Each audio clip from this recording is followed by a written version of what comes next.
हरे हरे हरे राम राम राम हरे हरे। हरे कृष्ण। हरे कृष्ण राजेंद्र प्रभु जी, धन्यवाद राजेंद्र प्रभु जी। हरे कृष्ण, जय श्री कृष्ण सर्वे ने।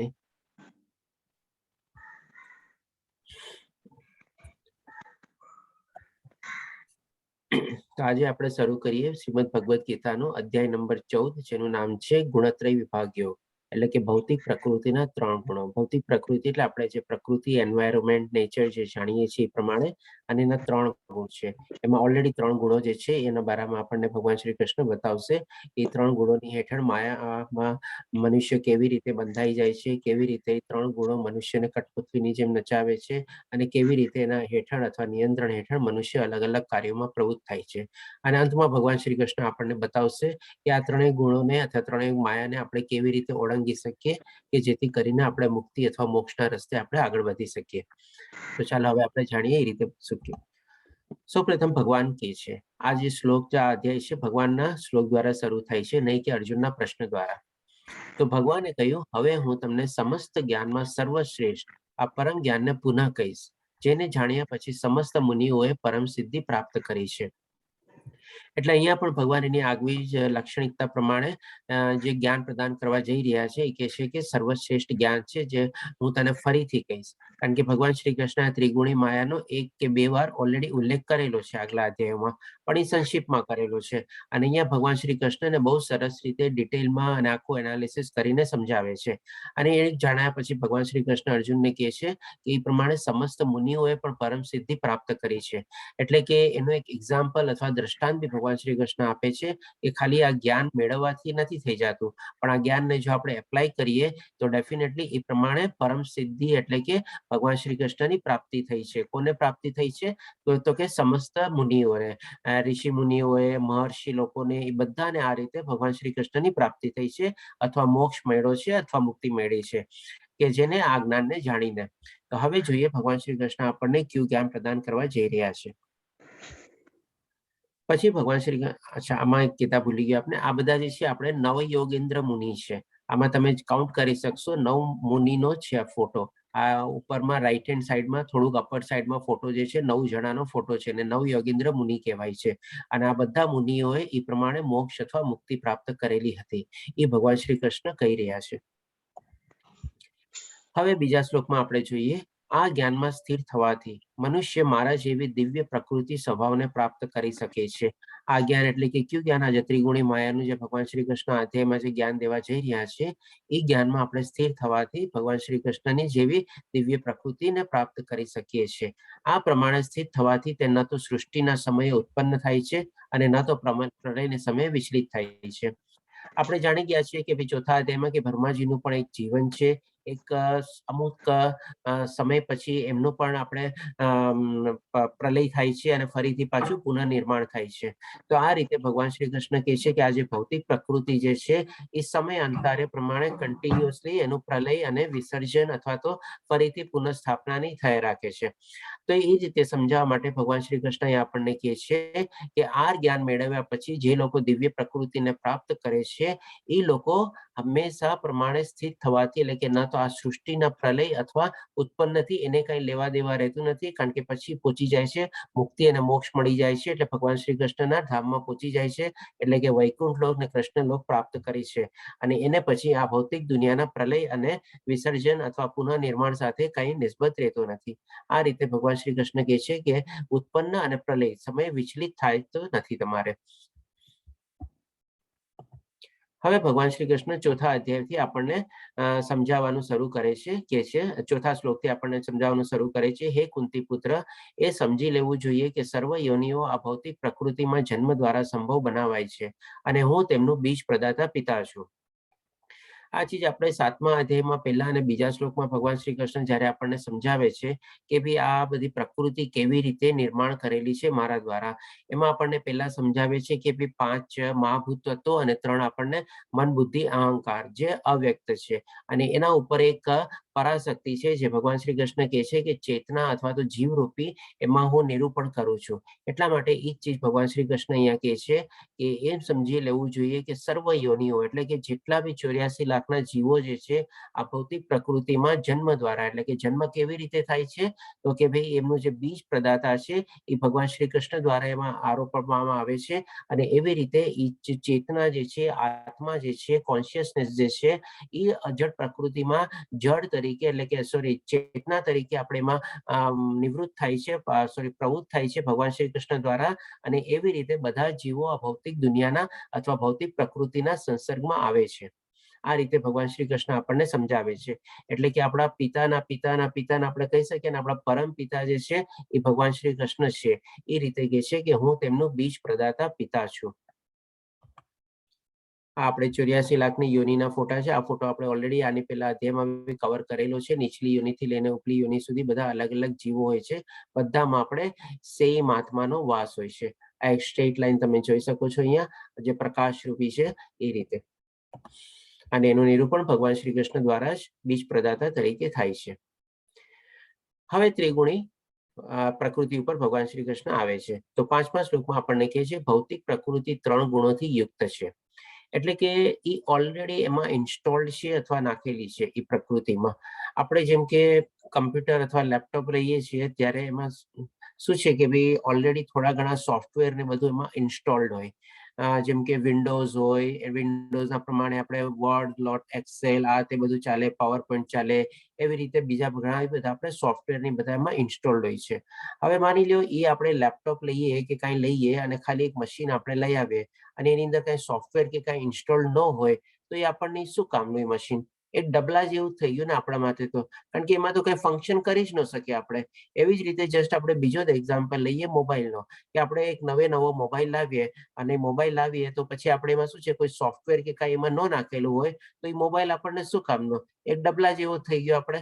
જસ્ટ એક પેપર વેટ તરીકે કયો કે ડબલું કયો કે વોટ એવર ઇટ ઇઝ કયો આપણે એ રીતે. પણ જ્યારે એમાં સોફ્ટવેર ને બધું નાખેલું હોય છે ત્યારે જ આપણે એનો આપણે સરસ રીતે ઉપયોગ જેના માટે કરવાનો હોય છે એ રીતે કરી શકીએ છીએ.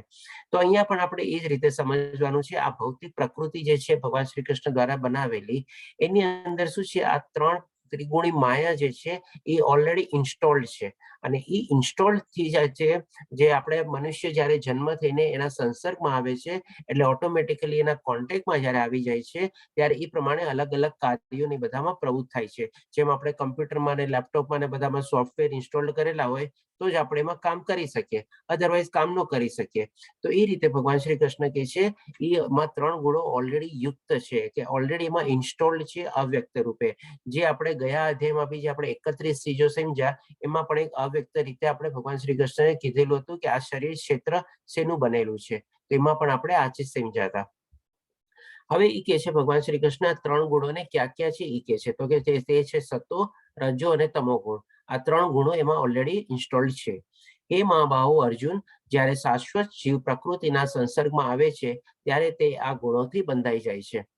હવે જેમ કે અહીંયા ભગવાને શું કીધું 3 ગુણોથી યુક્ત છે, તો આપણે જસ્ટ એક એક્ઝામ્પલ દ્વારા જેને સમજી લીધું કે ભાઈ સોફ્ટવેર ને બધું ઇન્સ્ટોલ છે. હવે માની લો એક આપણે વિન્ડોઝ સોફ્ટવેર જેવું નાખીએ આપણે, તો એમાં શું છે આપણને વર્ડ મળી જાય, એક્સેલ મળી જાય, પાવર પોઈન્ટ મળી જાય, બધું મળી જાય. તો એવી જ રીતે આપણે જ્યારે આ 3 ગુણો જે છે આપણે માની લો એ ઓલરેડીમાં યુક્ત છે, તો એમાં સત્વગુણ, રજોગુણ, તમોગુણ ઓલરેડી આવી જાય એમાં. એ રીતે એમાં કમ્પ્લીટ થઈ જાય. પછી હવે ભગવાન શ્રી કૃષ્ણ કહે છે હે મહાબાહુ અર્જુન, જ્યારે શાશ્વત જીવ પ્રકૃતિના સંસર્ગમાં આવે છે ત્યારે તે આ ગુણોથી બંધાઈ જાય છે. તો આનો મતલબ શું છે કે ભાઈ હવે જેવો જીવ આપણે ભૌતિક દુનિયામાં આપણે જન્મ લઈ લીધો. હવે આના એક્ઝામ્પલ દ્વારા સમજીએ કે માની લો એક મનુષ્યનો જન્મ થયો, એક બાળકનો જન્મ થયો અને એને હોસ્પિટલમાંથી આપણે બધી પ્રોપર ફોર્માલિટીઝ બધું કરીને જેવા આપણે ઘરે લઈ આવ્યા પછી એનો જેમ કે બધા એને જોવા આવે એવી રીતે આવે તો આપણે શું છે ઓટોમેટિકલી બધા શું કે આ તારો મામો, આ તારો કાકો, આ તારા ભાઈ, આ તારો બેન, આ તારી ફોઈ, આ તારો આવી તમે અલગ અલગ બધા જે બંધન જે છે એને ઓટોમેટિકલી થઈ ગયા. ઓલો છોકરો તો બિચારો હજી કે બાળક જે છે, છોકરો કે છોકરી જે પણ હોય, એ તો કોઈને ઓળખતો જ નથી. પણ જે ઓટોમેટિકલી જેવો હજી ઘરે આવ્યો, જન્મ થયો, હોસ્પિટલથી હજી ઘરે નથી આવ્યો, ત્યાં એના ઓલરેડી આ બધા આટલા બધા એના રિલેશન ને બધા બંધાઈ ગયા. એટલે એ રીતે ભગવાન શ્રી કૃષ્ણ કહે છે કે જ્યારે શાશ્વત જીવ પ્રકૃતિના સંસર્ગમાં આવે છે, એટલે કે જેવો આ જન્મ લે છે અને પ્રકૃતિના સંસર્ગમાં આવે છે ત્યારે તે આ ગુણોથી બંધાઈ જાય છે. એટલે કે જે બોલું બાળક જન્મ્યું અને બધા સંબંધોથી ઓટોમેટિકલી બાય ડિફોલ્ટ કેવી રીતે અલગ અલગ જરાથી બંધાઈ ગયો. બધા આવીને કહે કે જો આના જેવો દેખાય છે, નાક આના જેવું છે, મોઢું આના જેવું છે. અરે ભાઈ, છોકરાને તો કઈ ખબર જ નથી, એ બાળકને તો કઈ ખબર જ નથી કે કોણ કોના જેવું છે, કે કોણ કોનું શું રિલેશનમાં છે. તેમ છતાં બધા ઓલરેડી એના ઉપર રિલેશન નહીં પણ બધા ઇમ્પોઝ થઈ જાય છે કે આ હું તારો, આ ઓલો, હા આ કાકો, આ મામો, આ ચાચો, એવી તેમ બધું કરીને. અને એ રીતે ભગવાન શ્રી કૃષ્ણ આપણને સમજાવે છે ત્યારે તે ગુણોથી ઓટોમેટિકલી આપણે બંધાઈ જાય છે. હવે આપણે સમજીએ છઠ્ઠા શ્લોકમાં. એ નિષ્પાપ સત્વગુણ અન્ય ગુણો કરતા અધિક ગુણ શુદ્ધ હોવાથી પ્રકાશ આપનારો અને મનુષ્યને સર્વ પાપ કર્મોથી મુક્ત કરનારો છે. હવે ભગવાન શ્રી કૃષ્ણ છે ને એક એક ગુણની કેરેક્ટરિસ્ટિક લેશે કે કોણ ગુણ કેવી રીતે એકબીજાથી ચડિયાતો છે અથવા એકબીજાથી કેવી રીતે ઉતરતો છે, અને એ ગુણોમાં એના કેવા કેવા રીતે કેરેક્ટરિસ્ટિક્સ અથવા ખાસિયત હોય છે, અને એ ગુણોના પ્રભાવ હેઠળ મનુષ્યની મનસ્થિતિ અથવા કેવી રીતે વિચાર કરે છે અથવા કેવી રીતે એને કાર્યપ્રણાલી હોય છે, કેવી રીતે એની જીવનશૈલી હોય છે, એ બધું આપણને અહીંયા સમજાવશે. તો અહીંયા સૌ પ્રથમ ભગવાન શ્રી કૃષ્ણ સત્વગુણથી શરૂ કરે છે. સત્વગુણ અન્ય ગુણો કરતા, એટલે અન્ય બે ગુણો ક્યાં, તો કે રજોગુણ અને તમોગુણ, એના કરતા વધારે શુદ્ધ હોવાથી, એટલે કે સત્વગુણમાં જે માણસ જીવતો હોય એ ઘણો શુદ્ધ લાઈફ જીવતો હોવાથી પ્રકાશ આપનારો એટલે કે ડેફિનેટલી જ્ઞાન આપનારો અને મનુષ્યને સર્વ પાપ કર્મોથી મુક્ત કરનારો હોય છે. એટલે કે જે કાંઈ પણ જાણતા અજાણતા કાંઈ એવા પાપ કર્મ થઈ ગયા હોય તો માણસ જો સત્વગુણમાં હોય તો બને ત્યાં સુધી પાપ કર્મોમાં પોતે પ્રવૃત્ત ન થાય, અને જાણતા અજાણતા કાંઈ એવા થઈ ગયા હોય તો એનો થોડું ઘણું પ્રાયશ્ચિત કરે અને એ પ્રમાણે પછી એને પાછું ભગવાનની શરણાગતિ લઈ લે અને ભગવાનને કહે દે ભાઈ ચાલો જે થઈ ગયું, હું માફી માંગુ છું, ને એવી રીતે કરે. એ રીતે કરીએ કે એનાથી મુક્તિ પામવાનો એ કંઈક ને કંઈક રસ્તો ગોતે. પછી કે છે જે મનુષ્યો આ ગુણોમાં અવસ્થિત હોય છે, આ ગુણો એટલે કે છે સત્વ ગુણોમાં, તેઓ સુખ તથા જ્ઞાનના ભાવથી બદ્ધ થઈ જાય છે. એટલે કે એ ઓટ પણ શેનાથી બંધાઈ જાય છે, તો કે સુખ, શાંતિ અને જ્ઞાનના ભાવથી બદ્ધ થઈ જાય છે, કારણ કે એની પાસે સત્વગુણ છે. તો સત્વગુણના આ ત્રણ કેરેક્ટરિસ્ટિક થયા કે ભાઈ આપણે જો આપણે અપનાવીએ તો આપણને સુખ, શાંતિ અને જ્ઞાનમાં આપણે હંમેશા આપણું જીવન વિતાવી શકીએ. હવે આ દરેકે દરેક ગુણોનું છે ને ભગવાન શ્રી કૃષ્ણની અંદરમાં આપણે કેવી રીતે સમજાવશે કે આપણે કાર્યમાં કેવી રીતે આમાં પ્રવૃત્ત થઈએ છીએ. તો એ બી ચીજ આપણે સમજી લઈએ.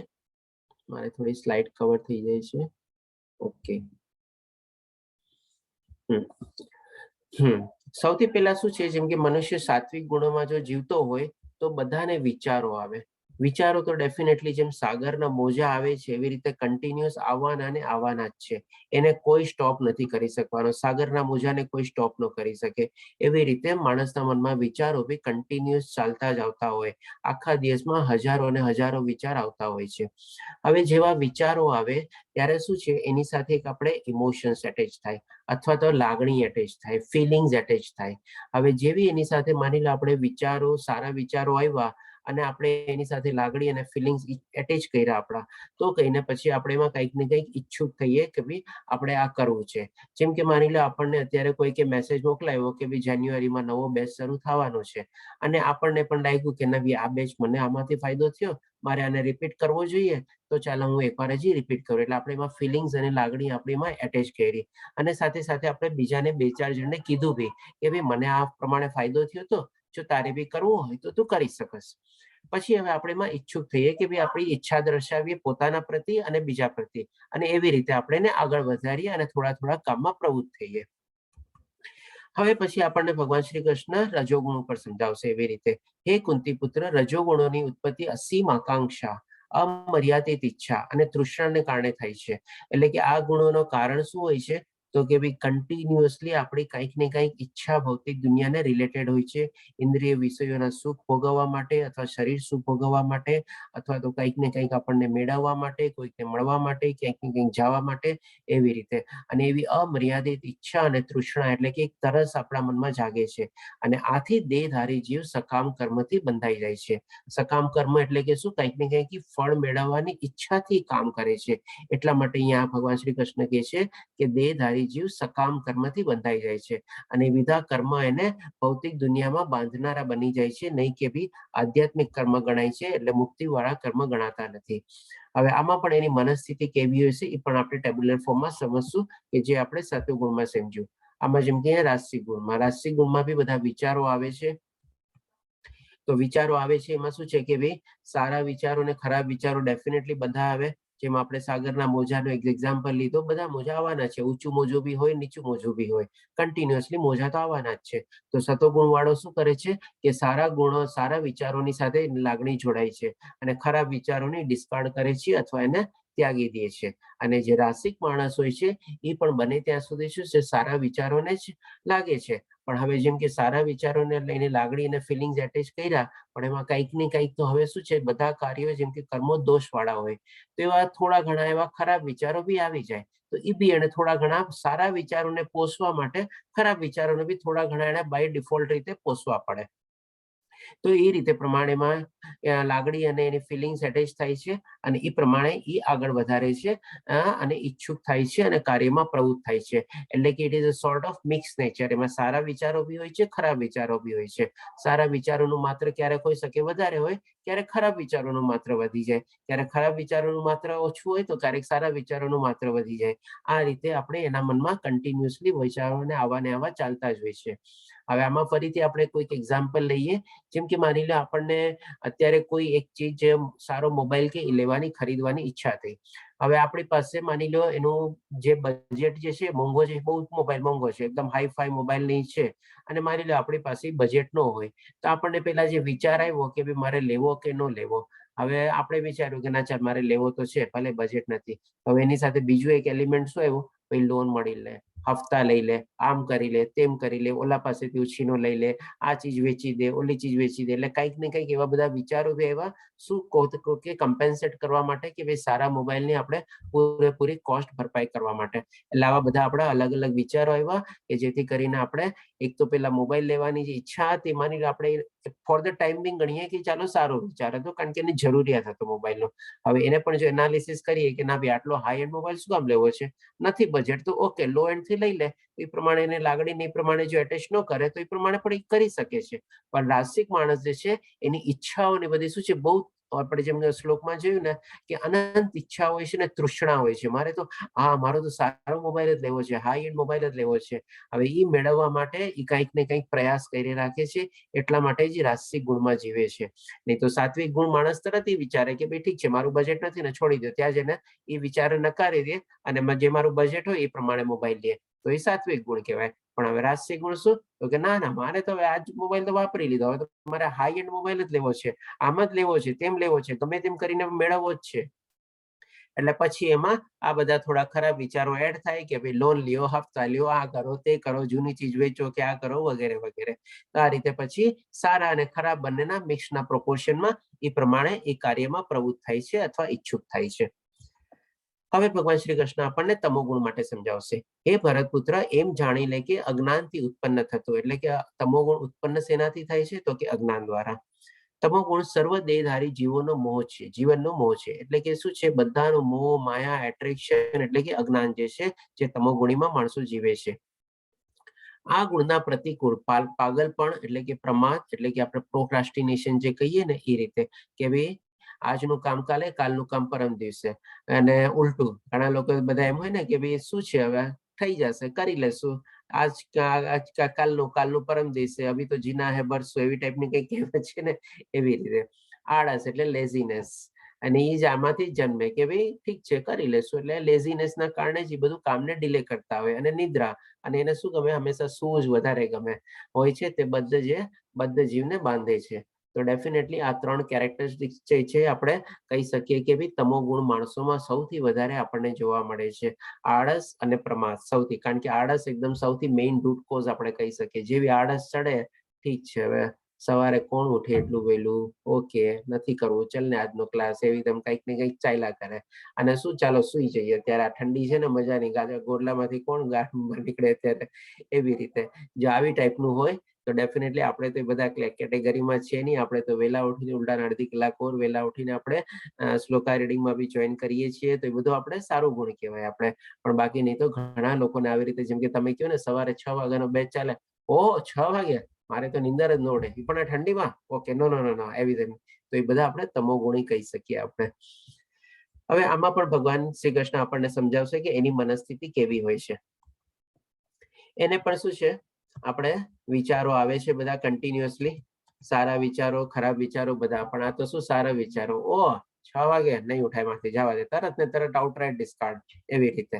અને પછી બીજા જે બધા ખરાબ વિચારો આવતા હોય એની સાથે એના લાગણી, ફિલિંગ્સ, ઇમોશન્સ બધા જોડાય અને એ રીતે એ કાર્યમાં પ્રવૃત્ત થાય. તો આ થયું આપણને ભગવાન શ્રી કૃષ્ણે સમજાવ્યું કે ભાઈ તામસિક ગુણોમાં મનુષ્ય કેવી ટાઈપની મનસ્થિતિ પ્રમાણે જીવે છે.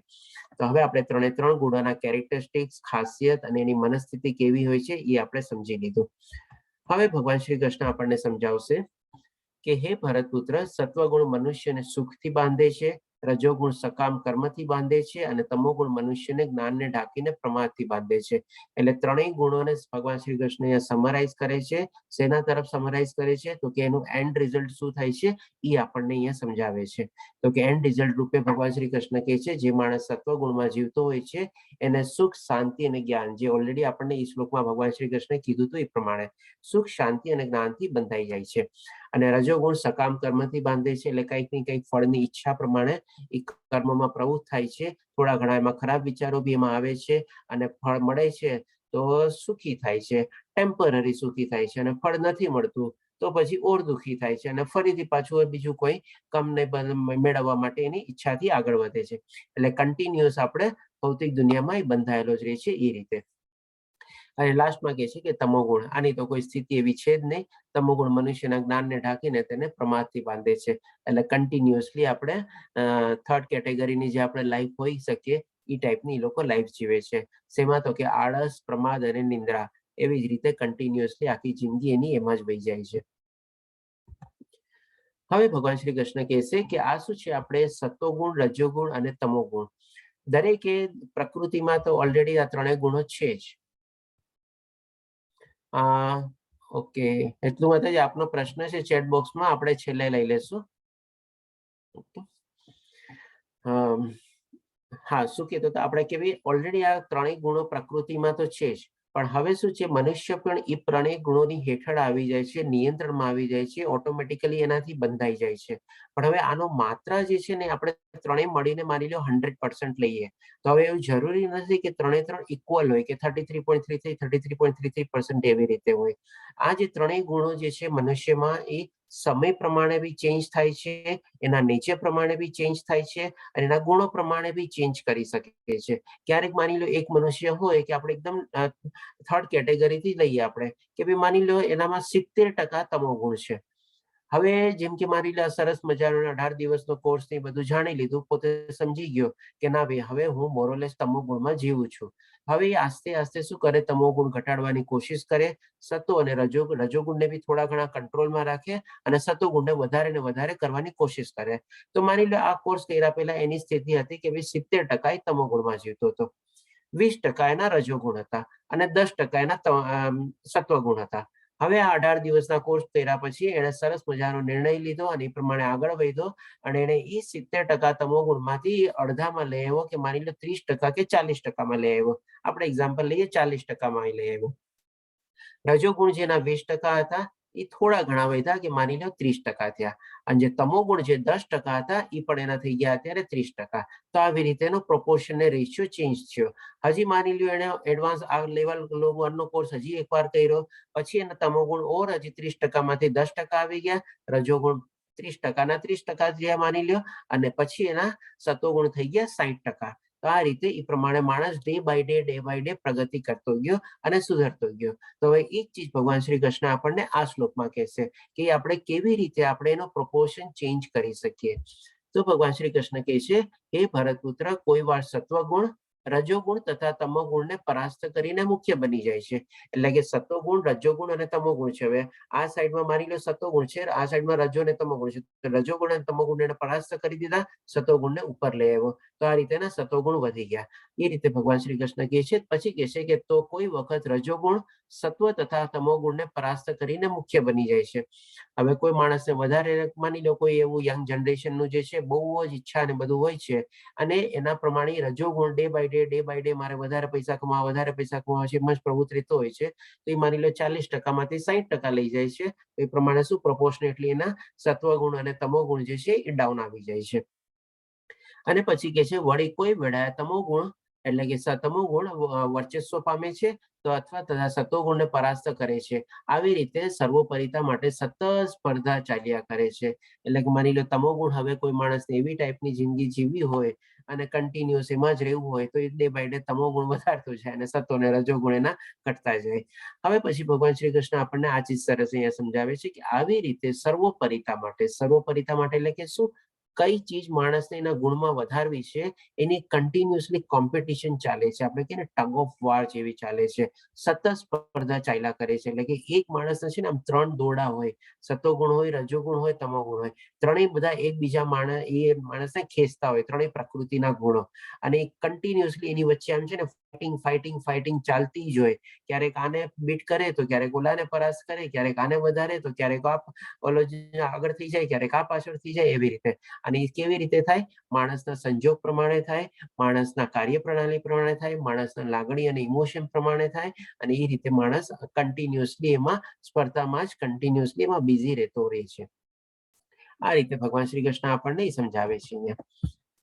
હવે ભગવાન આ એક પિક્ટોરિયલ રિપ્રેઝન્ટેશન જ છે કે ભાઈ આપણું માઇન્ડ જે છે આ કન્ટિન્યુઅસ સત્વગુણ છે, રજોગુણ છે, તમોગુણ છે, બધા એકબીજાને ખેંચ્યા જ કરે છે. ઓલો કે છે મારી તરફ આવો, કે મારી તરફ આવો, કે મારી તરફ આવો. એવી રીતે આપણે કન્ટિન્યુઅસલી આમાં ફસાયેલા રહીએ છીએ. હવે ભગવાન શ્રી કૃષ્ણ આપણને સમજાવશે 11મા શ્લોકમાં, સત્વગુણની અભિવ્યક્તિને ત્યારે અનુભવ કરી શકાય છે જ્યારે શરીરના બધા જ દ્વાર જ્ઞાનના પ્રકાશથી પ્રકાશિત હોય છે. હવે ભગવાન શ્રી કૃષ્ણ આપણને સમજાવશે કે ભાઈ આપણે કયા ગુણમાં આપણે જીવીએ છીએ. એટલે કે આપણો સત્વગુણ અત્યારે વધારે છે, રજોગુણ આપણો વધારે છે કે તમોગુણ વધારે છે, અથવા તો કયો ગુણ એકદમ ઓછો છે, કયો ગુણ મારે વધારવો છે, અને કયો ગુણ આપણે બેલેન્સમાં લઈને ચાલીએ છીએ. તો એની એક બધાની આપણને ટેસ્ટ આપશે કે ભાઈ આ રીતે જો એ માણસ વર્તતો હોય અથવા આ રીતે વિચારતો હોય તો એ માણસ આ ગુણમાં જીવે છે અથવા આ ગુણ એનો વધારે વર્ચસ્વ વાળો છે, એવી રીતે. તો અહીંયા ભગવાન શ્રી કૃષ્ણ કહે છે સત્વગુણની અભિવ્યક્તિને એટલે કે એની જે ફિલિંગ્સ, ઇમોશન્સ જે છે બધી અભિવ્યક્તિને ત્યારે અનુભવ કરી શકાય, એટલે કે ત્યારે એક્સપિરિયન્સ કરી શકે જ્યારે શરીરના બધા જ દ્વાર જ્ઞાનના પ્રકાશથી પ્રકાશિત હોય. શરીરના આપણે જાણી ગયા છીએ કે 9 દ્વાર છે. આપણે 9 દ્વાર એટલે કે 2 આંખ, 2 કાન, પછી 2 નાસિકા, મોઢું, અને નીચે 2 આપણે જનેન્દ્રિય, અને ઉપર આગળ અને પાછળ, એવી રીતે આજે આપણા 9 દ્વાર જે છે એ શું છે? ભગવાન શ્રી કૃષ્ણ કહે છે કે જ્ઞાનના દ્વારા પ્રકાશિત હોય છે. એટલે કે હવે જ્ઞાનના દ્વારા પ્રકાશિત હોય એટલે એનો મતલબ શું? તો કે સૌથી પહેલા તો આપણે શું આંખથી શું જોવું, આપણે વિચારવાનું, મારે શું જોવું જોઈએ?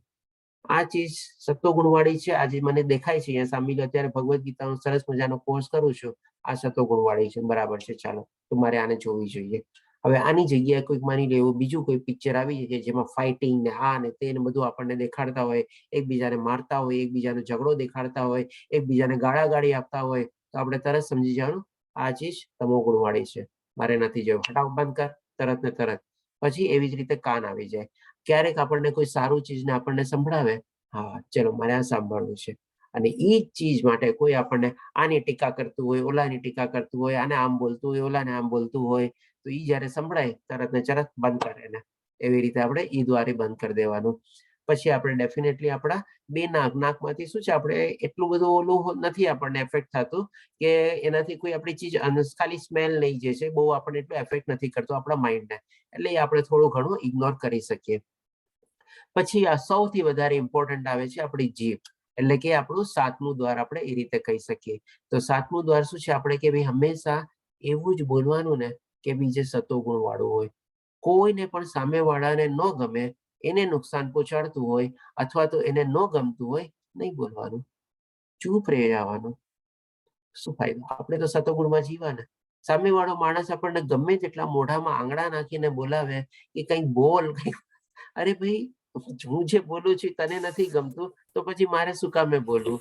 અને જો તો આવી રીતે આપણે સાતમું દ્વાર, આપણે મોઢામાં આપણે જીવ ઉપર બી કંટ્રોલ રાખી શકીએ, એ આપણું સાતમું દ્વાર.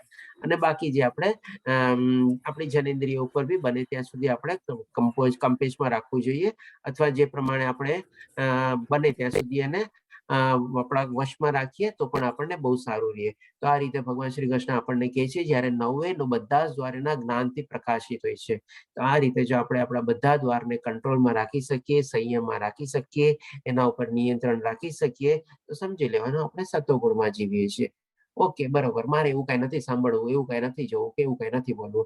સૌથી વધારે 3 ચીજ જો આપણે પાડી લઈએ ને તો બાકી બધી ઓટોમેટિકલી છે ને ચીજ કંટ્રોલ થઈ જાય છે.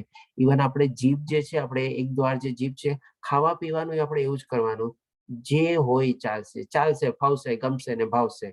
એવી રીતે જો કરીએ તો પછી આપણે શું છે, જીભમાંથી બી ઘણા બધા એવા ટેસ્ટ આપણને ન લાગે કે મારે તો આ જ જોવે, આનો હોય તો આનો ચાલે, આમનો હોય તો આમનો ચાલે, એ બધાથી. કારણ કે જીભ અને આપણે શું છે, જેમ કે નીચેની આપણે જનેન્દ્રિયને બી કંટ્રોલ કરવું હોય તો જીભથી ઓટોમેટિકલી આપણું પેટ કંટ્રોલ થાય, અને પેટથી આપણે નીચેની જે ઇન્દ્રિય હોય એ બધી બી કંટ્રોલ થાય, કારણ કે ત્રણેય એક લાઈનમાં આવેલી છે.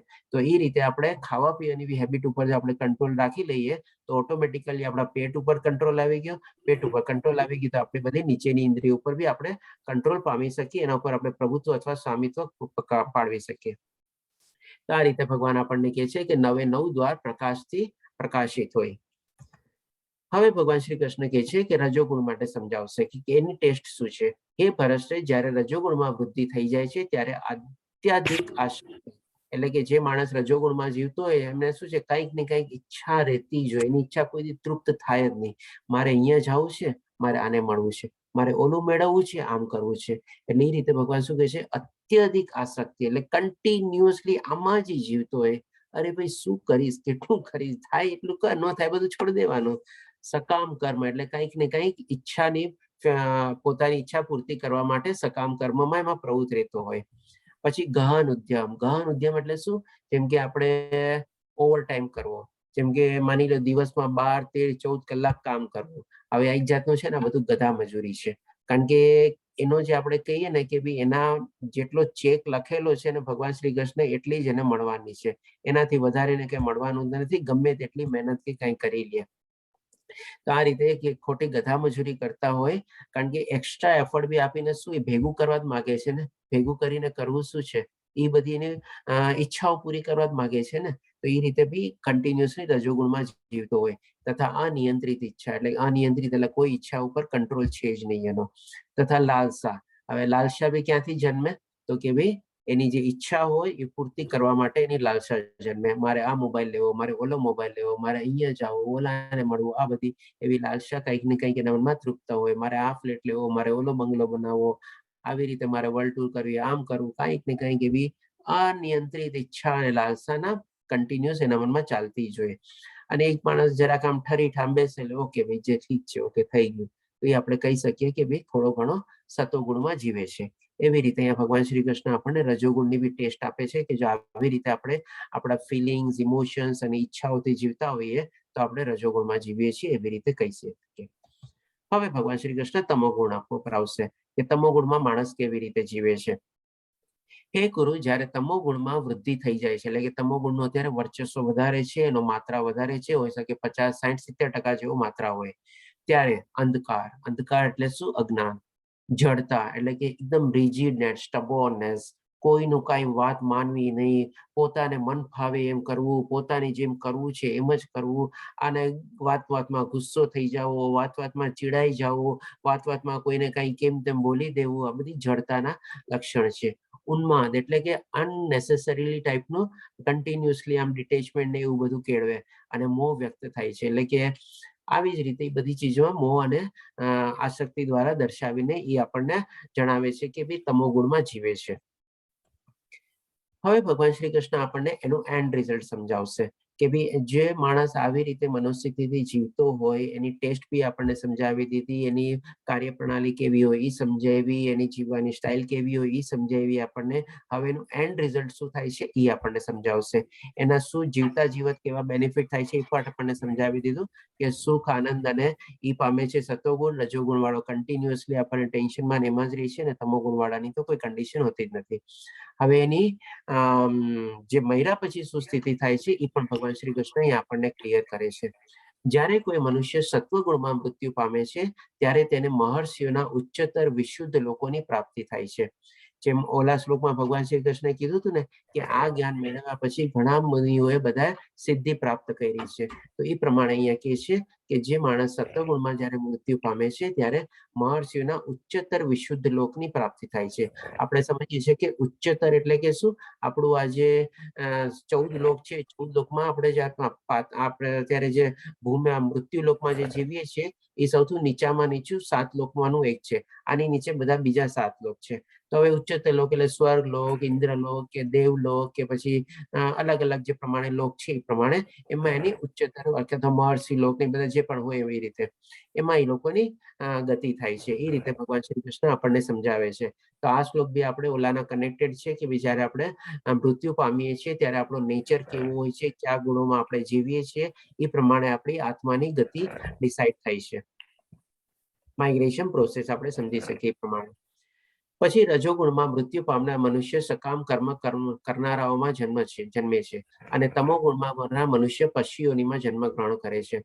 એટલે હવે ભગવાન શ્રી કૃષ્ણ અહીંયા એ પણ ક્લિયર કરી દે છે કે જે માણસ રજોગુણમાં મરે છે એ કન્ટિન્યુઅસલી કાં તો હોઈ શકે કે ઈચ્છા વાળાના ઓલામાં જ જન્મ પામે અને હોઈ શકે આપણે આ મૃત્યુ લોકમાં તો પાછો આવવાનો જ છે અને કદાચ ઉછલી અથવા નીચલી જે પ્રમાણેનો રજોગુણનો માત્રા હોય એ પ્રમાણે એ જન્મ પામી શકે. અને તમોગુણની કન્ડિશન તો એકદમ વર્સ્ટ ભગવાન શ્રી કૃષ્ણે કીધું છે કે ભાઈ પશુ યોનિમાં જન્મ પામે છે. એટલે કોઈ મનુષ્ય તમોગુણમાં જો મર્યો હોય તો ડેફિનેટલી એની આપણે અધોગતિ થવાની છે અથવા તો આપણે એનું પતન થવાનું છે અને એને મનુષ્યની યોનિ નથી મળવાની પણ પશુઓની યોનિ મળવાની છે. હોઈ શકે કોઈ જીવ જીવાણુ કે કીટાણુ કે કોઈ બી પ્રમાણે એને મળી શકે. હવે ભગવાન શ્રી કૃષ્ણ 16મા શ્લોકમાં કહે છે પુણ્ય કર્મનું ફળ શુદ્ધ હોય છે અને તેને સાત્વિક ગુણમય કહેવાય છે. પરંતુ રજોગુણમાં કરેલું કર્મ દુઃખમાં પરિણમે છે અને તમોગુણમાં કરેલા કર્મ મૂર્ખામીમાં પરિણમે છે. હવે ભગવાન શ્રી કૃષ્ણ અહીંયા છે ને આપણને કર્મને અને આપણા ગુણ અથવા તો એની સાથે કનેક્શનનું એકનું રિલેશન આપણને સમજાવે છે કે આપણે સતોગુણમાં જે કર્મ કરીએ છીએ એની આપણે ગતિ શું થાય છે. પહેલા તો આપણા મૃત્યુને બી સમજાવી દીધું, હવે આપણા કર્મની ગતિ બી આપણને ભગવાન શ્રી કૃષ્ણ સમજાવે છે કે કર્મ બી આપણને કેવી રીતે બાંધે છે અથવા કેવી રીતે આપણા એ આત્માની સાથે બધા કર્મ બી આપણે કેરી ફોરવર્ડ થાય છે. તો એ ભગવાન શ્રી કૃષ્ણ આપણને સમજાવે છે પુણ્ય કર્મનું ફળ શુદ્ધ હોય છે. એટલે કે ડેફિનેટલી સતો ગુણમાં જેણે કર્મ કર્યા હોય, જેમ કે અત્યારે માની લો આપણે આ જ એક્ઝામ્પલને કન્ટિન્યુ કરીએ. અત્યારે આપણે 18 દિવસનો કોર્સ કરીએ છીએ. અત્યારે જે બધા સરસ રીતે જોઈન કરે છે, શ્લોકા રીડિંગમાં જોઈન કરે છે, પોતપોતાનું અલગ અલગ કાંઈ બી યોગદાન ને બધું આપે છે. આગલા બધા બેચમાં બી માનીએ થોડો ઘણો પ્રચાર કરે, બધાને જણાવે કે ભાઈ આ કોર્સ સારો છે, આ બધું છે. તો આ બધા સતોગુણના કર્મ કહેવાય. તો એ બધા શું છે? શુદ્ધ છે અને એનું ફળ પણ આપણને શુદ્ધ મળે છે. એટલે કે આપણને ઉચ્ચતર લોક તરફ લઈ જવામાં આપણું ઈ એકાઉન્ટમાં આપણા જે અકર્મ જે છે આધ્યાત્મિક કર્મ એમાં ડિપોઝિટ થાય છે એ બધા કર્મ. અને એને ભગવાન શ્રી કૃષ્ણ કહે છે તે સાત્વિક ગુણમય કહેવાય છે. પરંતુ રજોગુણમાં કરેલું કર્મ દુઃખમાં પરિણમે છે. આમાં ભગવાન શ્રી કૃષ્ણ શું કામ એમ કહે છે? તો કે ભાઈ રજોગુણમાં જે કંઈ પણ કર્મ કરીએ છીએ આપણે કંઈક ને કંઈક ફળની ઈચ્છા માટે કરીએ છીએ. હવે એ આપણને ફળ આપણને પ્રાપ્ત થઈ ગયું તો શું આપણને પરમાનન્ટ સુખ મળી ગયું છે? Definitely not. કારણ કે સુખ તો ક્ષણિક છે. આપણને ફરીથી પાછી કોઈ બીજી ઈચ્છા થશે કાં તો જેનાથી આપણને સુખ મળ્યું છે એ ચીજ પાછી આપણે થોડા ઘણા ટાઈમ પછી આપણું દુઃખનું કારણ બની જશે. એવી રીતે કહે છે કે એનું અલ્ટિમેટલી એન્ડ રિઝલ્ટ આ ભૌતિક દુનિયામાં જે કાંઈ પણ સકામ કર્મ કરે છે, ફળની ઈચ્છાથી પ્રાપ્તિ કરે છે, એ દુઃખમાં જ પરિણમે છે. એનું એન્ડ રિઝલ્ટ કહીએ ને તો આપણે દુઃખમાં કમ્પ્લીટ થાય છે. એનાથી આપણને કોઈ પરમાનન્ટ સુખ નથી મળતું, સ્થાયી સુખ નથી મળતું. બધાને મ્યુટ કરી દઈશું. પ્લીઝ આપ સૌ બધાને મ્યુટ કરી દેજો જેથી ડિસ્ટર્બ ન થાય. તો આ રીતે ભગવાન શ્રી કૃષ્ણ કહે છે કે રજોગુણમાં જે કંઈ પણ કર્મ કરેલા હોય છે એનું ફાઇનલી અથવા એન્ડ રિઝલ્ટ હંમેશા દુઃખમાં જ કન્વર્ટ થાય છે. કોઈ પરમાનન્ટ આપણને સુખ મળતું નથી એનાથી. અને તમો ગુણમાં તો ડેફિનેટલી ભગવાન શ્રી કૃષ્ણએ તો મૂર્ખામીમાં જ કરેલું છે અથવા અજ્ઞાનમાં જ કરેલું છે, એની તો કોઈ ગતિ છે જ નહીં. જ્યારે ઓલરેડી પશુ યોનિમાં એમાં જ એનો જન્મ થવાનો છે તો પછી એના કર્મની બી શું ગતિ. આપણે એ રીતે ભગવાન શ્રી કૃષ્ણ આપણને કહે છે કે it is a totally hopeless કર્મ આપણે કહી શકીએ એને. હવે ભગવાન શ્રી કૃષ્ણ આપણને 17મા શ્લોકમાં કહે છે સત્વગુણથી વાસ્તવિક જ્ઞાનનો વિકાસ થાય છે. હવે આમાં પણ ભગવાન શ્રી કૃષ્ણ એકબીજાની સાથે રિલેશન અને પ્રોપોર્શન બાંધીને આપણને સમજાવે છે કે ભાઈ સત્વગુણથી આપણે વાસ્તવિક જ્ઞાનનો વિકાસ કેવી રીતે, કે ડેફિનેટલી જે સત્વગુણમાં માણસ જીવતો હોય એને બધું જ્ઞાન ને બધું હોય. હવે એ જ્ઞાનનો છે ને, કારણ કે પુણ્ય કર્મ કરે છે, સારા કર્મ કરે છે, તો એનો જ્ઞાનનો બી છે ને આસ્તે આસ્તે ઓર વિકાસ થાય છે. એટલા માટે આપણને અહીંયા છે સાત્વિક ગુણમાં સત્વગુણમાં વાસ્તવિક જ્ઞાનનો વિકાસ થાય છે અને રજોગુણથી લોભ ઉત્પન્ન થાય છે. એક ઈચ્છા પૂરી થઈ એટલે પાછી બીજી ઈચ્છાનો લોભ ઉત્પન્ન થવાનો જ છે. અને તમો ગુણમાંથી પ્રમાદ, મોહ અને અજ્ઞાન ઉત્પન્ન થાય છે. પ્રમાદ મીન્સ કે પ્રોક્રાસ્ટિનેશન. મોહ એટલે કે ખોટા મોહ માયા ને એટ્રેક્શન ને આપણે કહી શકીએ. અને અજ્ઞાન એટલે કે ડેફિનેટલી તમો ગુણ વાળા અજ્ઞાનમાં જ હોય છે અને એમાં જો જીવતા રહીએ તો એનું અજ્ઞાન ઓર વધતું જ જાય, કોઈ દી એમાં ઉન્નતિ ન થાય. આ રીતે ભગવાન શ્રી કૃષ્ણ ત્રણ ગુણોને એના જ્ઞાનની સાથે લિંકઅપ કરે છે. પેલા તમો ત્રણેય ગુણની સાથે કર્મની સાથે લિંકઅપ કર્યું, પછી ત્રણેય ગુણોને જ્ઞાનની સાથે બી લિંકઅપ કરે છે અને એનું પણ કેવી ગતિ થાય છે એ આપણને સમજાવે છે. હવે ભગવાન શ્રી કૃષ્ણ આપણને ઓલરેડી આ સમજાવી દીધું છે, તેમ છતાં આપણને ત્યારે આપણને યોનિના હિસાબે સમજાવ્યું હતું કે ભાઈ કેવી રીતે પશુ યોનિમાં જાય છે કે કેવી રીતે થાય છે. હવે અહીંયા ભગવાન શ્રી કૃષ્ણ આપણને લોક વાઇઝ સમજાવે છે કે કેવી રીતે એની લોકમાં ગતિ થાય છે અથવા કેવી રીતે એની આત્માની માઇગ્રેશન પ્રોસેસ કે આ લોકમાં કેવી રીતે થાય છે મૃત્યુ પછી. તો અહીંયા ભગવાન શ્રી કૃષ્ણ કહે છે સત્વગુણી મનુષ્ય ક્રમશ ઉપર એટલે ઉચ્ચતર લોકમાં જાય છે. એટલે કે ડેફિનેટલી હોઈ શકે માની લો કૃષ્ણ લોક વૈકુંઠ લોક ન મેળવું, તેમ છતાં બી ક્યારેક ઇન્દ્રલોક, સ્વર્ગલોક, દેવલોક, જેમાં બધા દેવી દેવતાઓને બધા રહીએ છીએ, એ બધા પ્રમાણે કંઈક ને કંઈક ઉચ્ચતર એની લોકમાં ગતિ થાય છે. પણ અલ્ટિમેટલી હજી એનો મોક્ષ થતો નથી, મુક્તિ થતી નથી, કારણ કે એ પણ એ સતોગુણથી બી બંધાયેલો છે. એટલા માટે મોક્ષ અથવા મુક્તિ નથી, પણ ડેફિનેટલી ઉચ્ચતર લોક થાય છે. અને એનો પણ રસ્તો આપણને ભગવાન શ્રી કૃષ્ણ આપણને બતાવશે સરસ રીતે કે કેવી રીતે મોક્ષ અથવા મુક્તિ પામી શકીએ છીએ. પછી રજોગુણી માણસો પૃથ્વીલોકમાં રહે છે, એટલે આ જ પૃથ્વીલોકમાં આવવાના છે. હોઈ શકે નીચલી યોનિમાં અથવા તો હોઈ શકે મનુષ્ય તરીકે જન્મ પામ્યો એ રીતે, કારણ કે એની સ્ટે બેલેન્સ બોલાવેલું હોય છે. તમારે આપણે કહી શકીએ બંનેની વચ્ચે લવાળા લાઈફ જીવે છે. તો અહીંયા પૃથ્વીલોકમાં બી હોઈ શકે કદાચ મનુષ્ય બી મળે અથવા નીચલી યોનિ બી મળે, જો તમો ગુણનો થોડો પ્રોપોર્શન એમાં વધી ગયો હોય તો. અને પછી ક્લાસમાં કહે છે કે ઘૃણાજનક તમો ગુણમાં જે હોય છે તેઓ નીચે નરક લોકમાં જાય છે. એટલે કે આપણે પશુ જીવ બી નથી મળતો, પણ આપણે નીચે જે બધા આતાલ પાતાલ વિતાલ ને બધા જે લોક છે, આપણે 7 લોક જે નીચે છે એમાં જાય છે. આ રીતે ભગવાન શ્રી કૃષ્ણ આપણને આપણી ગતિ સમજાવે છે કે કેવી રીતે આપણે ઉચ્ચતર અથવા નીચેતર લોકમાં જઈ શકીએ છીએ. આ એક આપણે એ જે 14 જે લોક છે એ 14 લોકનો એક આખો ચાર્ટ છે. અત્યારે આપણે વચ્ચે આ ભૂલોક છે, એટલે કે આપણે મૃત્યુલોક, જેને આપણે મિડલ પ્લેનેટ કહીએ છીએ, અને ઉપરના આપણે અહીંયા 6 લોક અને નીચેના આપણે અહીંયા 7 લોક. આ બધા નરક લોક છે અને આ ઉપરના બધા ઉચ્ચતર લોક છે. આવી રીતે આપણે મર્યા પછી આપણી ગતિ આપણે નિશ્ચિત કરે છે કે આ આપણે ગુણ હેઠળ આપણે મરીએ છીએ. હવે 19મા શ્લોકમાં ભગવાન શ્રી કૃષ્ણ કહે છે જ્યારે કોઈ આ સારી રીતે જાણી લે છે કે સમસ્ત કાર્યોમાં પ્રકૃતિના ત્રણેય ગુણોના વ્યતિરિક્ત અન્ય કોઈ કરતા નથી.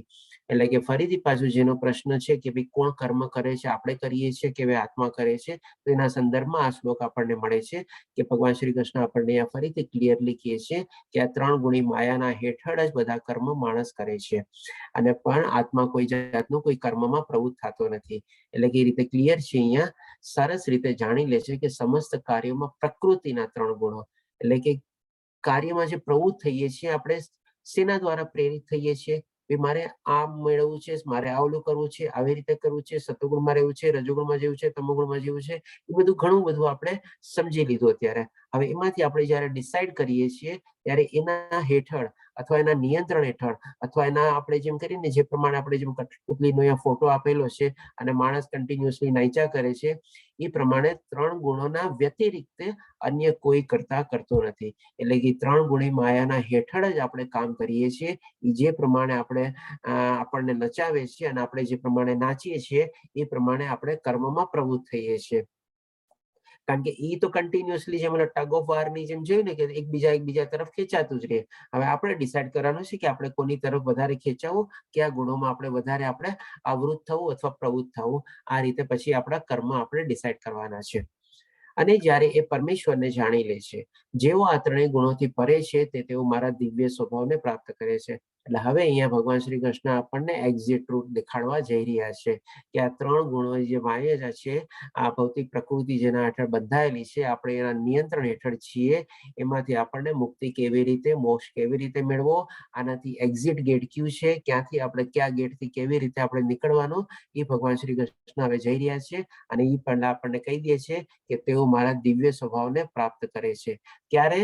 જ્યારે આપણે આ ત્રણેય ગુણોથી પરે થઈએ, એનાથી ઉપર થઈએ, એને આપણે ઓળંગી જઈએ, એને સરપાસ કરી જઈએ, એને ઓવરટેક કરી જઈએ, એના એક્ઝિટ ગેટમાંથી આપણે નીકળી જઈએ, ત્યારે આપણે ભગવાન શ્રી કૃષ્ણના દિવ્ય સ્વભાવને પ્રાપ્ત કરીએ છીએ. તો હવે આપણા માટે બહુ કામની ચીજ હવે આવી રહી છે કે હવે એક્ઝિટ ગેટ શું છે. આપણે જેમ હાઈવેમાં આપણી ગાડી ચાલતી હોય અને આપણે એક્ઝિટ રૂટ માટે રાહ જોતા હોઈએ, કારણ કે આપણને માની લો ભૂખ લાગી હોય કે કંઈ કર્યું હોય, આપણે જવું હોય કે કંઈક માની લો ટોયલેટ, વોશરૂમ કે ક્યાંય બી, તો આપણે એક્ઝિટ રૂટની હંમેશા વેટ કરતા હોઈએ. તો આપણે પણ ત્યાં ભૌતિક દુનિયામાં આવેલા છે, આપણને મુક્તિ મેળવવી છે, મોક્ષ મેળવવો છે, અને આપણે એક્ઝિટ ગેટની ગોતમાં છીએ. તો અહીંયા ભગવાન શ્રી કૃષ્ણ હવે આપણને એક્ઝિટ ગેટ દેખાડવા જઈ રહ્યા છે. હવે આપણે જેમ એક્ઝિટ ગેટમાં આપણે બધું છોડી છાડીને થોડી જઈએ ને, એવી ટાઈપનો ફોટો બી અહીંયા આપેલો છે. તો હવે આને બી સમજી લઈએ આપણે.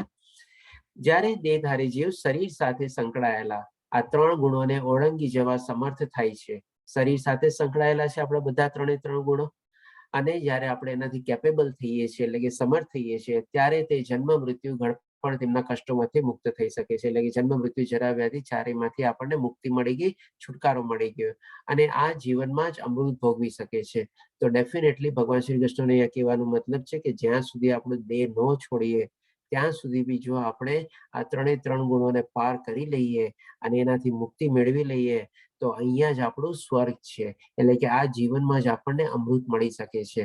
અને હવે કેવી રીતે મળી શકે છે એ પણ ભગવાન શ્રી કૃષ્ણ આપણને હવે બહુ સરસ રીતે સમજાવશે. ત્યારે અર્જુન પૂછે છે, અર્જુને પૂછ્યું, હે મારા પ્રિય પ્રભુ, જે મનુષ્ય આ ત્રણેય ગુણોથી પર થયેલો છે અને તે કયા લક્ષણો વડે જાણી શકાય છે? અહીંયા 3 પ્રશ્ન અર્જુન પૂછે છે. તેનું આચરણ કેવું હોય છે? એટલે કે સૌથી પહેલા તો જે માણસે આવા ત્રણેય ગુણોને ઓળંગી લીધા છે, પાર કરી લીધા છે, એના લક્ષણ કેવા હોય છે, એના કેરેક્ટરિસ્ટિક્સ કેવા હોય છે, એ કેવી લાઈફસ્ટાઈલ ને બધું જીવે છે, તેનું આચરણ કેવું હોય છે, બીજો પ્રશ્ન. અને લાસ્ટમાં પૂછે છે કે તે પ્રકૃતિના ગુણોને કેવી રીતે ઓળંગી જાય છે. આપણા માટે આ ત્રીજો પ્રશ્ન જે છે બહુ જ અગત્યનો છે, અને એની પહેલા બી 2 પ્રશ્નોના ઉત્તર આપણે જાણવા જરૂરી છે. કારણ કે અર્જુને જે પ્રમાણે 3 પ્રશ્નો પૂછ્યા, આપણા બી પ્રશ્ન હોઈ શકે કે ભાઈ માની લો આપણે ગુણોને પાર કરી છે તો આપણી લાઈફસ્ટાઈલ ને બધી કેવી હોય, અથવા તો એક આપણને દ્રષ્ટાંત રૂપે મળી શકે કે ભાઈ આ બધા આઈડિયલ કેરેક્ટરિસ્ટિક્સ છે, જેવી આપણી લાઈફસ્ટાઈલ જીવતા હોઈએ તો આપણે બી જાણી શકીએ કે આપણે બી આ 3 ગુણોને પાર કરી લીધા. તો હવે ભગવાન શ્રી કૃષ્ણ અહીંયા આપણને જણાવશે 22 થી 25 શ્લોકની અંદરમાં કે ભાઈ એની પોતાની લાઈફસ્ટાઈલ કેવી હોય છે અને એ કેવી રીતે જીવે છે, અથવા તો એની કાર્યપ્રણાલીને બધી કેવી હોય છે. તો ભગવાને કહ્યું, એ પાંડુપુત્ર, જે પ્રકાશ એટલે કે જ્ઞાન, આસક્તિ તથા મોહના ઉપસ્થિત થવા પર ન તો એનાથી ઘૃણા કરે છે અને ન તો લુપ્ત થઈ જવા પર એની ઈચ્છા કરે છે.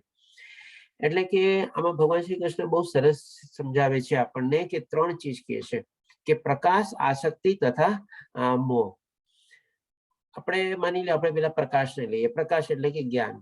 હવે આપણને જ્ઞાન મળે તો બરાબર છે, ઓકે, સારું છે. જ્ઞાન ન મળે તો આપણે શું કરવાનું? એવી જ રીતે બીજું હજી લઈ લઈએ, આસક્તિ. એટલે કે આપણને કોઈ ચીજમાં એટ્રેક્શન થયું અને કોઈ ચીજમાં એટ્રેક્શન નથી થતું તો શું? અને પછી ત્રીજી ચીજ છે કે ભાઈ મોહ, એટલે કે કોઈ ચીજમાં આપણને મોહ, માયા અને એટ્રેક્શન બધું બંધાણું અને કોઈ ચીજમાં નથી થતું, અથવા વસ્તુ કે પ્રાણી કઈ પણ રીતે ઉપસ્થિત થવા પર, એટલે કે ઉપસ્થિત એટલે કે જન્મ થવા પર ન તો એનાથી ઘૃણા કરે છે અને ન તો લુપ્ત થઈ જવા પર એની ઈચ્છા કરે છે. એટલે કે એકદમ ન્યુટ્રલ કન્ડિશન ભગવાન શ્રી કૃષ્ણ આપણને સમજાવે છે કે ભાઈ ન્યુટ્રલ કન્ડિશન કેવી રીતે કે ભાઈ આપણના મનમાં એવી કોઈક ઈચ્છા થઈ કે ચાલ હવે હું આ જાઉં, તો આપણે તરત એક્સાઇટ નહીં થવાનું. હા, ચાલ તો એ ચીજ બારામાં જાણી લઉં, ત્યાં કેવી રીતે જવાનું છે, શું ખર્ચો આવશે, આ છે કેવી રીતે, બધું નહીં. અને માની લો એ ઈચ્છા આપણને વહી ગઈ મનમાંથી, એક ટાઈમમાં હતી અને હવે વહી ગઈ, તો પણ આપણને દુઃખ બી ન થવું જોઈએ કે ભાઈ ઠીક છે. જેમ સાગરનું મોજું આપણે લીધું, સાગરનું મોજું આવ્યું, અને વહી ઉભી ગયો. આપણે એકદમ ન્યુટ્રલ આમ ઊભા છીએ ને આમ ઊભા છીએ, ઓકે, આપણને કઈ ફરક જ ન પડ્યો. એ 3 ચીજ આપણને ભગવાન શ્રી કૃષ્ણ અહીંયા કહે છે કે ઓકે ઠીક છે, આપણે જ્ઞાન મેળવવાની કોશિશ કરીએ છીએ. પ્રકાશ એટલે કે જ્ઞાન આપણી રીતે આવે તો ઠીક છે, સારું જ છે. ન આવે તો ઓકે, બરાબર, ઠીક છે, જ્યારે મળવાનું છે ત્યારે મળી જશે. આ રીતે. અને મોહ માયા અને આસક્તિ પ્રમાણે એમાં પણ આપણને ઉત્પત્તિ થાય તો બી આપણે બહુ એક્સાઇટ થવાની બી જરૂર નથી, અને આપણે વહી જાય તો બી એના ઉપર ઘૃણા એટલે કે એવી ટાઈપની આપણને ગુસ્સો કે એવું બધી લાવવાની બી જરૂર નથી. પછી કે છે જે ભૌતિક ગુણોની આ સમસ્ત પ્રક્રિયાથી નિશ્ચલ એટલે કે નિશ્ચલ મીન્સ છે એનાથી મુવમેન્ટ એને કઈ ફરક પડતી નથી. એ એકદમ સ્થિર નો સ્થિર છે. કોઈ આવે છે તો બી એને હલાવી શકતો નથી, જાય છે તો બી એને કોઈ હલાવી શકતું નથી. નિશ્ચલ તથા અવિચલ એટલે કે જરાય એકદમ ગભરાયા વગર કે એવી રીતે એને કઈ ફરક પડતો નથી, અવિચલ રહે છે.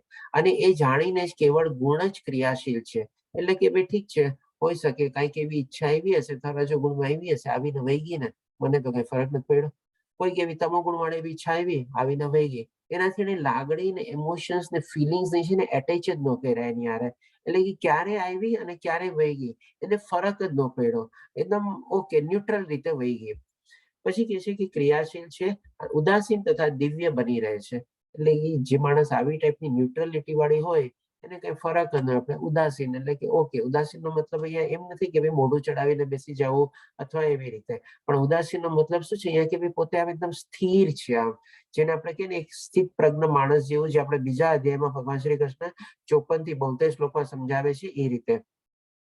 તો એ રીતે આપણે સિમિલર વર્ડ આપણે ઉદાસીન અથવા સ્થિત પ્રજ્ઞ રીતે આપણે એને કમ્પેર કરી શકીએ.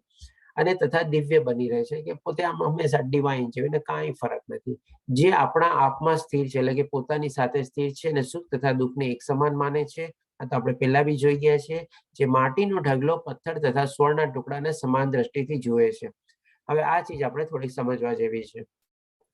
અહીંયા ભગવાન શ્રી કૃષ્ણ શું કહે છે કે જે માટીનો ઢગલો એક ચીજ, બીજી ચીજ પથ્થર, અને ત્રીજી ચીજ શું કે છે સ્વર્ણના ટુકડા એટલે કે સોનાનો ટુકડો. એટલે કે સોનાની ઈંટ હોય અથવા સોનાનો કોઈ એવી માની લો બાર હોય કે એવી ટાઈમ હોય ને 24 કેરેટ કે 22 carat whatever it is, એ ત્રણેયને સમાન દ્રષ્ટિથી જુએ છે. હવે આને કેવી રીતે થઈ શકે આપણે સમજીએ. એક માણસ માની લો આવી રીતે છે ઓલરેડી કે જેને ત્રણેય ગુણોને પાર કરી લીધા છે અને આ ત્રણેય ચીજને સમાન દ્રષ્ટિથી જુએ છે. તો કેવી રીતે જુએ છે એ આપણે સમજીએ. માટીનો ઢગલો, માની લો કોઈ ચીજ આપણે જમીન જગ્યાએ ખોદી હોય અને એમાંથી જે માટી ને બધું નીકળે, આપણે એ જગ્યાએનો ખડકલો કરી દીધો, ઢગલાની જેમ ઉભો રાખી દીધો. ઓકે ઠીક છે, આખી થઈ ગયું. પછી હવે પથ્થર. હવે ઈ માની લો આપણે એક એક્ઝામ્પલ લઈએ કે આપણે ખાણ ખોદી રહ્યા છીએ. આપણે હવે ખાણ ખોદી રહ્યા છીએ અને બધી માટીને કરીને આપણે માટીનો ખડકલો આપણે ઉભો રાખી દીધો. હવે એની અંદરથી બધા મોટા મોટા પથ્થર ને બધું બી નીકળે ખાણમાંથી. તો આપણે પથ્થરની બધા કાઢી એક જગ્યાએ ખડકલો કરીને રાખી દીધા. બે ચીજ થઈ ગઈ. હવે માની લો આપણે ખાણ ખોદી રહ્યા છે અને માની લો સોનાની ખાણ છે. હવે સોનાની ખાણમાંથી આપણને સોનાનો ટુકડો મળ્યો એટલે કે સ્વર્ણનો ટુકડો મળ્યો, ગોલ્ડન બાર મળ્યો, 22 કેરેટ જો બી હોય આપણે. હવે એ બી માની લો ટુકડો બી આપણે સાઈડમાં રાખી દીધો. ત્રણેય ચીજ સાઈડમાં રાખી દીધી અને હવે આવો કોઈ આપણે માણસે બોલાવ્યો જેને ત્રણેય ગુણોને પાર કરી લીધા છે. તો જે ઓલો રજોગુણ વાળો હોય ને, તરત ને તરત દોડે ઓલો સોનાની બાર ને ઈંટને પકડવા માટે. ઓ સોનાનો ટુકડો એવી રીતે, કારણ કે એને ઢગલા ને પથ્થરમાં એટલું કઈ મતલબ ન હોય. અને આ જે મનુષ્ય હોય ને એ ત્રણેય ચીજને સમાન જોવે. કેવી રીતે સમાન જોવે કે ભાઈ ત્રણેય ચીજ ક્યાંથી નીકળે? આ ધરતીમાંથી જ નીકળીને, માટી જ નીકળીને, પથ્થર જ નીકળ્યા ને સોનું નીકળ્યું. તો સોનું નીકળ્યું ક્યાંથી નીકળ્યું? અલ્ટિમેટલી આ ધરતી જ માંથી નીકળે. ધરતી કોની છે? તો કે ભગવાન શ્રી કૃષ્ણની દીધેલી છે. માલિક કોણ છે? તો કે ઈ છે. ભોગતા કોણ છે? તો કે ઈ છે. મારે શું કામ દોડવું એની પાસે? મારી પાસે જો હશે તો ઓટોમેટિકલી સોનાનો ટુકડો આવી જશે, પથ્થર આવશે તો બી ઠીક છે, અને માટીનો ઢગલો આવે તો બી ઠીક છે. તો આવી રીતે જયારે એના મનમાં ભાવ આવી જાય ત્યારે ભગવાન શ્રી કૃષ્ણ કહે છે કે એને એ સમાન દ્રષ્ટિથી જોવે છે. એને કાંઈ કરતા કાંઈ ફરક પડતો નથી, કારણ કે બધી ચીજનો સોર્સ તો શું છે? માટી જ છે ને, પૃથ્વી જ છે ને. એવી રીતે પછી કે છે જે ધીર છે અને પ્રશંસા તથા બુરાઈ, માન તથા અપમાનમાં સમાન ભાવથી રહે છે. હવે આટલી સ્ટેબિલિટી મેળવી લીધી તો એને કઈ મતલબ નથી માન કે અપમાન જે હોય છે. શત્રુ તથા મિત્રની સાથે સમાન ભાવથી રહે છે. જે શત્રુ તથા મિત્રની સાથે સમાન વ્યવહાર રાખે છે અને જેણે બધા ભૌતિક કાર્યોનો પરિત્યાગ કરી દીધો છે. બધી મોહ માયાને બધી છોડી દીધો છે અને એવી વ્યક્તિને પ્રકૃતિના ગુણોથી અતીત કહેવાય છે. એટલે કે આવો માણસને ત્રણેય ગુણો જેને પાર કરી લીધા છે, સરપાસ કરી લીધા છે અને ઓળંગી લીધા છે, ઓવરટેક કરી લીધા છે, એના આ બધા ગુણ ભગવાન શ્રી કૃષ્ણે વર્ણવી લીધા. હવે અહીંયા એક ચીજ આપણે થોડીક આપી સમજી લઈએ કે જે શત્રુ તથા મિત્રની સાથે સમાન વ્યવહાર રાખે છે અને શત્રુ અને મિત્રની સાથે સંભાવ રાખે છે. હવે તમે ડેફિનેટલી પૂછશો કે આવા માણસોને શત્રુ શું કામ હોય? એ તો બધા પ્રત્યે સંભાવ રાખે છે, સમત્વ ભાવ રાખે છે, બધામાં એક જ આત્માને જોવે છે, તો એને શત્રુ શું કામ? તો અહીંયા શત્રુનો મિનિંગ એ છે કે ભાઈ ઈ માણસને છે ને કોઈ શત્રુ મિત્ર નથી હોતા, પણ માની લે સામે વાળો માણસ અને શત્રુ સમજતો હોય તો એ રીતે કે ભાઈ ઓકે આ માણસ તો શત્રુની એક જ જોવે છે અને મિત્રની એક જ જોવે છે, પણ એક બીજો માણસ જે છે એ આ માણસને શત્રુ તરીકે લે છે. તો આપણે એ રીતે અહીંયા સમજવાનું છે કે સામેવાળા તરફથી એની શત્રુતા ભાવના કંઈક આના પ્રતિ છે, આ માણસને કઈ શત્રુ કે મિત્ર છે નહીં. તો આવી કન્ડિશનમાં ક્યારે બી એની સામે કોઈ સિચ્યુએશન આવે તો એ મિત્ર અને શત્રુ બંનેને સંભાવથી જોવે અને એ જ રીતે બધાની સાથે ઇક્વલ વર્તાવ કરે. તો આ ટોટલ ભગવાન શ્રી કૃષ્ણ 22 થી 25 શ્લોકમાં સરસ મજાનું વર્ણવી લીધું કે જે માણસ ગુણાતીત થયેલો છે એ કેવી રીતે એની સ્થિતિ હોય છે. હવે 26મા શ્લોકમાં કહે છે જે સમસ્ત પરિસ્થિતિમાં અવિચલ ભાવથી પૂર્ણ ભક્તિમાં પ્રવૃત્ત હોય છે તે તરત જ પ્રકૃતિના ગુણોને પાર કરી જાય છે અને આ પ્રકારે બ્રહ્મ સ્તર સુધી પહોંચી જાય છે. એટલે કે હવે અહીંયા આપણું આવી ગયું એક્ઝિટ ગેટ. પહેલાના શ્લોકમાં 22 થી 25 શ્લોકમાં ભગવાન શ્રી કૃષ્ણ અર્જુનના પહેલા બે પ્રશ્નોના જવાબ આપ્યા અને આનો એક સ્પેસિફિકલી જવાબ આપ્યો કે કેવી રીતે ઓળંગી શકે છે. તો કેવી રીતે ઓળંગી શકે છે કે જે સમસ્ત પરિસ્થિતિમાં અવિચલ એટલે કે એકદમ સ્ટેબલ રીતે જોવે છે, ક્યાંય એને મૂવ નથી થતો, સારું હોય તો ઠીક છે, ખરાબ હોય તો તે અવિચલ ભાવથી પૂર્ણ ભક્તિમાં પ્રવૃત્ત થયેલો છે. એટલે કે પોતાની ભક્તિ માર્ગ ઉપર એકદમ દ્રઢ રીતે પ્રવૃત્ત થયેલો છે અને એમાં જ આગળ વધે છે. ભગવાન શ્રી કૃષ્ણ ઉપર પૂરેપૂરો વિશ્વાસ છે, આસ્થા છે, શ્રદ્ધા છે, પૂર્ણપણે સારી એવા ભાવથી, પ્રેમથી, લાગણીથી ભક્તિમાં પરોવાયેલો છે અને એ પ્રમાણે ભગવાન શ્રી કૃષ્ણ કહે છે તે તરત જ પ્રકૃતિના ગુણોને પાર કરી જાય છે. એટલે કે કેટલું ઈઝી સોલ્યુશન આપણને મળી જાય છે કે જો આવી રીતે સરસ રીતે ભગવાનની ભક્તિ કરીએ તો ઓટોમેટિકલી આપણે છે ને 3 ગુણોથી આપણે પાર થઈ શકીએ છીએ અને આ પ્રકારે પરબ્રહ્મ સ્તર સુધી બી આપણે પહોંચી શકીએ છીએ. તો આપણે ખાલી ભગવાનની ભક્તિ જ કરવાની છે, બીજું કંઈ કરવાનું નથી. બાકી everything is taken care of by the lord Krishna. એ બધી આપણને ઓટોમેટિકલી ત્રિગુણી માયાના તો પોતે સ્વામી છે. અહીંયા તમે જોઈ શકો છો કે એ તો સ્વામી તરીકે છે, એના હેઠળ આ ત્રિગુણી માયા છે.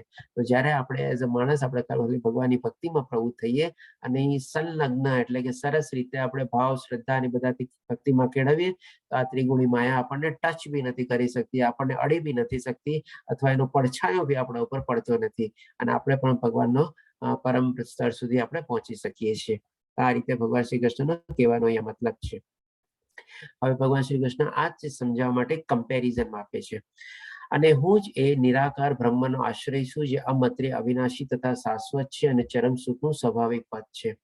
હવે જે લોકો નિરાકાર અથવા નિર્ગુણ રૂપમાં બી માની લો કોઈ ભક્તિ કે કંઈ કરતા હોય તો અહીંયા ભગવાન શ્રી કૃષ્ણ પોતે પોતાના મુખેથી એસ્ટાબ્લિશ કરી દે છે કે અને હું જે નિરાકાર બ્રહ્મનો આશ્રય છું.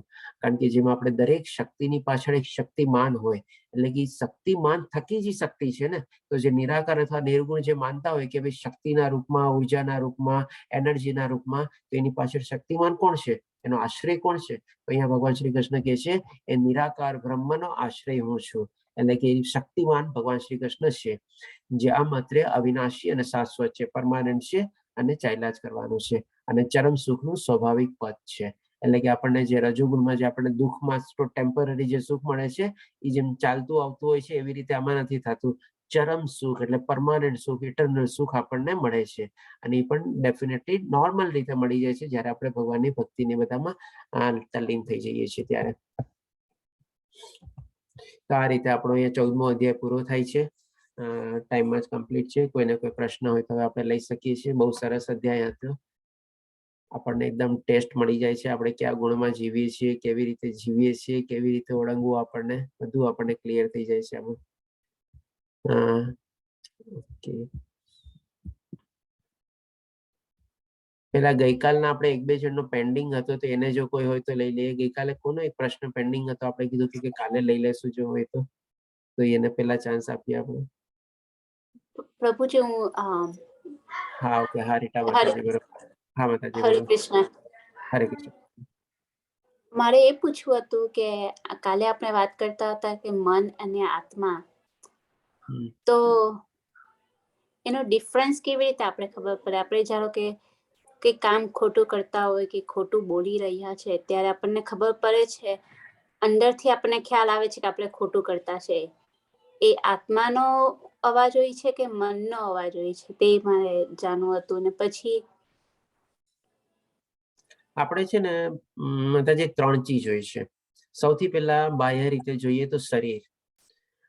શરીરને આપણે છે ને હંમેશા આપણે કહી શકીએ કે ભાઈ ઇન્દ્રિયો સુખ ને શરીર સુખ માટે જેવું હોય છે. અને એના પછી આવે છે મન. મનને આપણે શું છે હંમેશા શાંતિ જોવે છે. અને પછી આવે છે એની અંદર આપણે આત્મા, એટલે કે 3 ટાઈપની આપણે કહી શકીએ, ગ્રોસ બોડી, સટલ બોડી અને આપણે ઇન્ટિરિયર એટલે કે આત્મા. તો હવે તમે જે પ્રશ્ન છે કે તમે માની લો કોઈ ખોટું કામ કર્યું, તો સૌથી પહેલા તો શું છે તમને અશાંતિ લાગશે. તમે ક્યાંય બી તમારું મન ક્યાંય ચેન નહીં પડે, તમને આમ ગમશે નહીં ક્યાંય. તો એ તમારી મનની અશાંતિ છે, એટલે કે તમારું મન આકુળ વ્યાકુળ થાય છે. હવે માની લો તમે ગમે તેમ કરીને એ સ્થિતિ અને એ પરિસ્થિતિ અને એ સંજોગ અને એ સિચ્યુએશનને તમે સરપાસ કરી લીધી. તમે ઓલરેડી ખોટું કામ કરી લીધું. ડોન્ટ ટેક ઇટ અધરવાઇઝ એવી રીતે કે માની લો આપણેથી એવું કે એવું કોઈ ખોટું કામ થઈ ગયું અને કર્યા પછી થોડી વાર આપણને એવો થયો અહેસાસ અને ગમે તેમ કરીને આપણે એને પાર કરી દીધી કે ચાલો ઠીક છે, આપણને મળવી લીધું, તમે એના ઉપર કાબુ મેળવી લીધો. પછી છે ને ક્યારેક તમને over a period of time અથવા ક્યારેક તમે તમારા સ્વ સાથે તમારા સાથે કનેક્ટ થયા હશો, તો ત્યારે છે ને તમારે થોડોક તમને અંદરથી ડંખ મારશે. તો એ તમારે છે ને આત્મા તમને ડંખ મારે છે એવી રીતે સમજવું જોઈએ. કારણ કે ત્યારે તો તમે પરિસ્થિતિ સિચ્યુએશન બધાને પાસ કરી લીધી, તેમ છતાં બી તમને એ ચીજ શું કામ યાદ આવી? તો કે ભાઈ ઈ ત્યારે તમને તમારો આત્માની સાથે તમે કનેક્ટ થયા છો. માની લો તમારી આત્મા તમારી સાથે થોડી ઘણી વાતચીત કરવા માટે પ્રવૃત્ત થયો છે કે હા ચાલ બેટા કેમ છે શું નહીં. જેમ આપણે ગઈકાલે એક્ઝામ્પલ લીધું હતું ને, એ છોકરાને ગાર્ડનમાં ફરવા લઈ જાય ત્યારે માની લો છોકરો પપ્પાને પૂછતો હોય, પપ્પા આ કેમ છે, આ કેમ આમ થયું છે, આ કેમ આમ થયું, પૂછે ને એવી રીતે. તો ક્યારે પપ્પા એને સમજાવે. એવી રીતે માની લો તમે તમારા ક્યારેક તમારા સ્વ સાથે કનેક્ટ થયા હોય, તો ત્યારે તમને અંદરથી ડંકી અથવા તમને પોતે સવાલ પૂછે કે ત્યારે તે આ કેમ આમ કર્યું. તો આ રીતે તમે એને સમજી શકો કે તમારું મન તમારા ડંકે છે કે મન આત્મા ડંકે છે કે મન તમારું વિચલિત છે અથવા મન અશાંત છે. તો ધીસ પણ ઇઝ ધ આપણે કોઈ વાર ટેસ્ટ. એવું બી બને છે કે આપણે કામ કઈ કરવા જઈએ કે આપણે ખબર પડી જાય તરત કે આ ખોટું કામ, એટલે આપણે વિચાર આવે છે રાઈટ કે ઓકે આવું કરવું જોઈએ રાઈટ. ને પછી આપણે અંદરથી એમ થઈ જાય કે ના આવું ના કરવું જોઈએ, એવું તરત બી વિચાર આવી જાય કે આવું નહીં કરે, આ ખોટું થઈ જશે એમ રાઈટ. તો આપણે એવું ના કરીએ તો તરત જે વિચાર આવે તે અંદરથી આત્માનો આવે છે કે પછી મન કહે છે કે ના આવું નહીં કરવું જોઈએ? એટલે તમે વચ્ચે વાત કરીને કે મન કરતા બુદ્ધિ ને બુદ્ધિ કરતા આત્મા શ્રેષ્ઠ છે. તો મેં I'm trying to figure out which one is, Okay. Yes, Mataji, that is the right question. તો ઇન ધેટ સેન્સ હું તમને કહીશ કે ડિપેન્ડ કરે છે તમે કયા ગુણમાં જીવો છો. જો તમે સતો ગુણમાં જીવતા હો ને તો તમારે હોઈ શકે ત્યારે મન કરતા તમારી આત્મા તમારી સાથે વધારે ઇન્ટરેક્ટ કરે છે. અને જો તમે થોડા ઘણા રજોગુણમાં જીવતા હો અને સતોગુણ બી હોય તમારી સાથે સાથે, તો ત્યારે હોઈ શકે કે ત્યારે તમને મન તમારો ઇમિડિયેટલી સ્પોટ ઉપર રિસ્પોન્સ આપી દીધું અને તમે કામ ન કર્યું. પણ ત્યારે તમારી સાથે આત્મા સાથે એટલું ઇન્ટરેક્શન નથી, કારણ કે તમે ટોટલી સતોગુણમાં વધારે તમારું વર્ચસ્વ નથી, એટલે એવી રીતે નથી જીવતા. તો આ રીતે આપણે તમે લઈ શકો.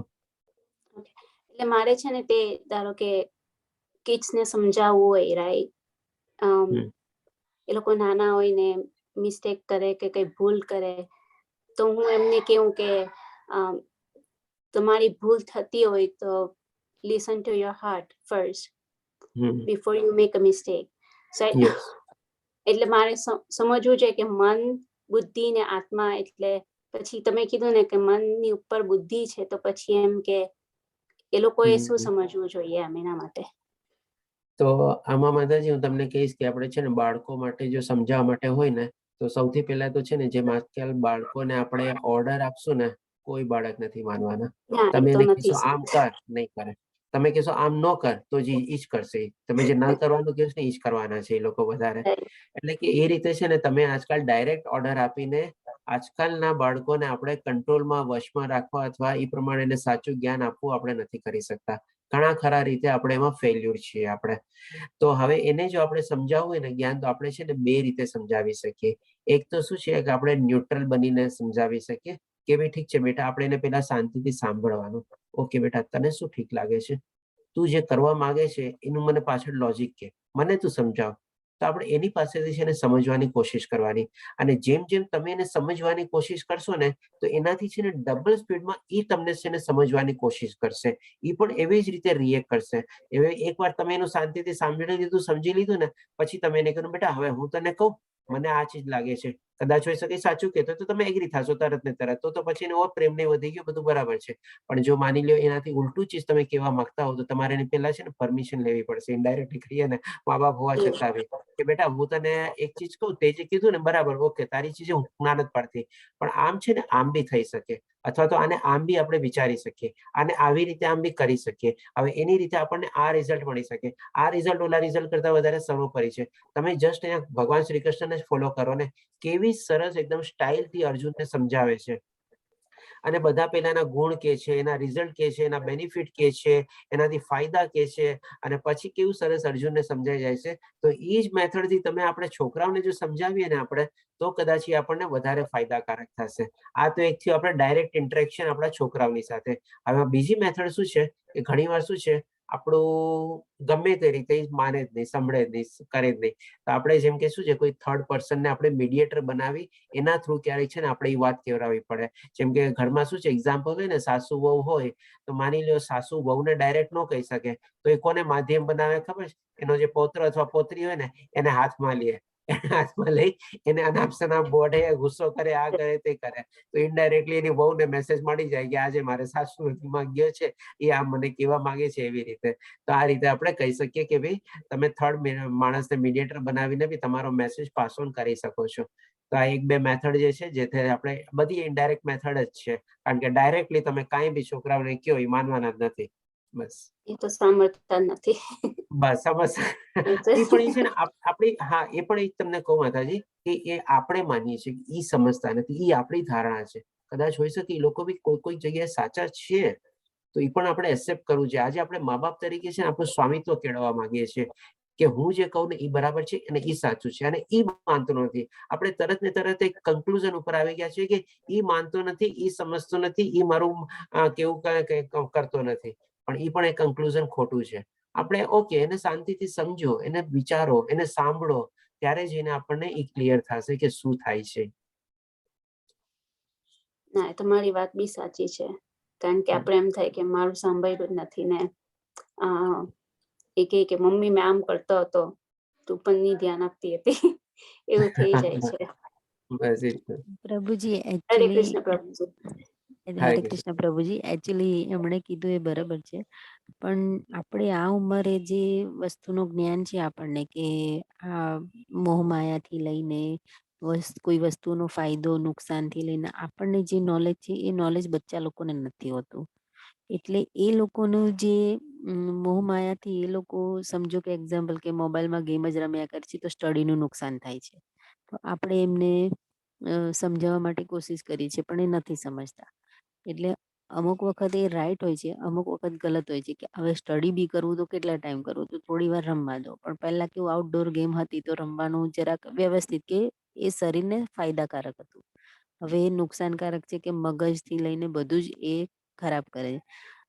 એવા સમયે મા બાપ તરીકે દુઃખ લાગે કે આમને સમજાવવા છતાં પણ નથી સમજી શકતા, તો શું કરીએ એમ. આમાં મહેતાજી તમારો પ્રોબ્લેમ શું છે, આપણે ક્યાં, એટલે અત્યારના સિચ્યુએશન પ્રમાણે સમજો ને આપણો સવાલ. મેં સવાલ નહીં, મેં ખાલી આ માતાજીએ વાત કરી ને અચ્છા, એના અચ્છા, પર મેં વસ્તુ કીધી કે અચ્છા. છોકરાઓનું નુકસાન હોય છે, એ વસ્તુ આપણે સમજીએ છીએ, એ લોકો નથી સમજી શકતા, કારણ કે આપણે આ લેવલ પર જ્ઞાન લઈ લીધું છે. હવે એ લોકો બસ. બચ્ચા છે, જેમને જ્ઞાન નથી. આઈ થિંક મારું હા. એવું માનું કે કલ્ચર જ અલગ છે. જે Exactly. રીતે આપણે મોટા થયા હતા, ત્યારે આઉટસાઇડ એક્ટિવિટી વધારે હતી, ને લેપટોપ કે આઈપેડ કે આઈફોન એવું કઈ હતું નહીં. કાંઈ નથી. હવે જરાક પણ કઈ હોય તો ઓકે, ઓનલાઈન પર જોઈ લઈએ ને, ખબર પડી જશે હમણાં. બરાબર છે. એટલે ને મારો નાનો છોકરો છે, એ ઓનલાઈન પર એને હિસ્ટ્રી ને ઘણું જાણવાનું જોઈએ, જ્યારે મારી ડોટરને એ નહીં જાણવાનું જોઈએ. પણ he collects a lot of information from online and sometimes મને કહે બી, પણ મેં જાણતી જ ન હિસ્ટ્રી, તો પછી એને કીધું કાથી જોયું, શું જોયું, પછી એને કે તો પછી એમ કે છે કે મમ્મી મને એવું જાણવાનું જોઈએ, પછી મેં કાથી સોર્સ ઉમેરવું, એટલે ઓનલાઈન પર જોમને એમ કે એવું કરે છે. પછી મેં કે મેં એટલી બધી ઇન્ફોર્મેશન અત્યારે લેવાની સારી બી નહીં કહેવાય ને, હજુ નાનો બરાબર. છે એટલે સાંભળે નહીં એમ, એવું થઈ જાય છે. અચ્છા, એટલું માતાજી આપનો એક પ્રશ્ન છે ચેટ બોક્સમાં, તો આપ પ્લીઝ જરા કહેશો મને? હું જો વાંચતો નથી એટલું, તમે જરાક મને કહી દો તો આપણે ડિસ્કસ કરી લઈએ. અને બીજું એક તરલ, મને એક્ઝેક્ટ ગેટ હા માતાજી બોલો.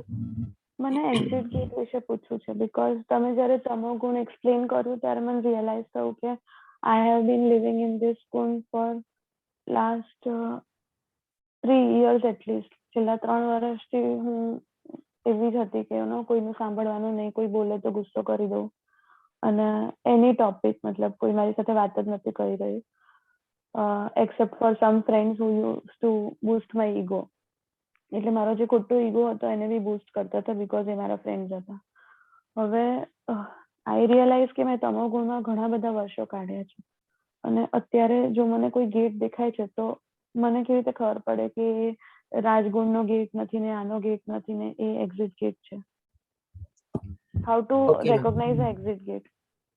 બરાબર, ઓકે માતાજી, તમારો અને પ્રશ્ન વેઇટ સારો એટલો છે. જ કરવો પડશે કે 3 વર્ષ મેં તમો ગુણમાં કાઢ્યા તો મારે 3 વર્ષ પછી, ઠીક છે કર્મા તો ભોગવીશું, જે કર્યા છે તો ભોગવવું પડશે, પણ ટાઈમ કેવી રીતે જાય છે એમ? Is it also the same time કે મેં 3 વર્ષ કાઢ્યા તો મારે હજી 3 વર્ષ વેઇટ કરવાનું? ના માતાજી, આમાં છે ને એવું નથી કે તમે 3 વર્ષ સુધી તમો ગુણમાં જીવો તો તમારે 3 વર્ષ તમારે કર્મફળ ભોગવવા પડશે ને, એવું બધું નથી.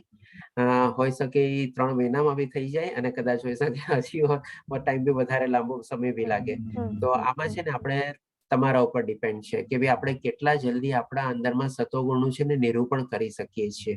અને જેટલા જલ્દી તમે સતોગુણ નિરૂપણ કરી શકો અને જેટલા જલ્દી તમે તમોગુણ સાથે સાથે, આમાં છે ને એવું નથી કે તમે તમોગુણમાં 3 વર્ષથી જીવા છો એટલે તમે ચાહશો તો તમારાથી આ રાતોરાત તમોગુણને બધા વયા જશે, કારણ કે હટાવવાની પ્રક્રિયા છે ને બહુ અઘરી છે. એટલા માટે આપણે શું છે કે ભાઈ ક્લિન્સિંગ કરું છું. હા બસ, ઓકે. તો એ રીતે that is a good thing. તો શું છે, સારા ગુણનું તમે નિરૂપણ કરશો ને તો ઓટોમેટિકલી તમો ગુણ છે ને વયા જશે. અહીંયા પણ ભગવાન શ્રી કૃષ્ણ એ જ કહે છે કે ભાઈ સર્વોપરિતા ક્યારે થાય છે? જ્યારે બાકી બધા ગુણ છે ને પરાસ્ત થઈ જાય છે. એટલે કે ડેફિનેટલી જ્યારે તમે સતોગુણ રાખ્યા, હવે તમોગુણ ઓટોમેટિકલી ડિફીટ થઈ ગયા, એ પરાસ્ત થઈ ગયા. તમે વિચારશો કે તમોગુણ મારા 10 ગુણ છે, એમાંથી 3 ગુણને કાઢું, એ નહીં નીકળે. પણ તમે જેવા હજી 3 ગુણને નાખ્યા ને, ઓલરેડી 3 ની બદલે હોય શકે 5 ગુણ તમારા તમોગુણ નીકળી જશે, કારણ કે પરાસ્ત થઈ ગયા. તો આવી રીતે તમારે ડિપેન્ડ કરવાનું છે કે ભાઈ જેટલા જલ્દી તમે સતોગુણમાં આપણે આવી જશો એનો માત્રા વધી જશે, અને જેટલા જલ્દી તમારા તમોગુણ નાશ પામશે અથવા એનો માત્રા ઘટી જશે, તમારું એક્ઝિટ ગેટ તમારા માટે ઓપન જ છે. એક્ઝિટ ગેટ હંમેશા ઓપન છે, એમાં કોઈ વેલિડિટી નથી કે 3 વર્ષની સામે 3 વર્ષ પછી ખુલશે કેવી રીતે. તો રેકોગ્નાઇઝ કેવી રીતે કરવાનો કે આ એક્ઝિટ ગેટ છે? બીકોઝ મને એવું દેખાય છે કે જેમ કે રાજગુણ છે, રાઈટ, તો એનો બી એક ગેટ છે. બીકોઝ આઈ ક્લિયરલી સી કે આ મારા ડિઝાયર છે, આ હેતલુના ડિઝાયર્સ છે, અને આ વસ્તુ જે છે એ મારા ડિઝાયર્સ નથી બટ મારા સોલના ડિઝાયર્સ છે. I clearly see both the gates, અને I don't know which one to ચૂઝ. તો હું એ પૂછું છું કે how to recognize an exit gate. Okay, in that case Mataji, also the test is given, કારણ કે 22મા શ્લોકથી લઈને 25મા શ્લોકમાં ભગવાન શ્રી કૃષ્ણ જે બધા ગુણ વર્ણવ્યા છે, હવે તમે એક એનું ચાર્ટ બનાવો, એક લિસ્ટ બનાવો, અને તમારી સામે એના તમે રાઈટ રોંગ કરતા જાઓ કે ભાઈ હું અત્યારે કેવી રીતે સ્થિતિમાં જીવું છું.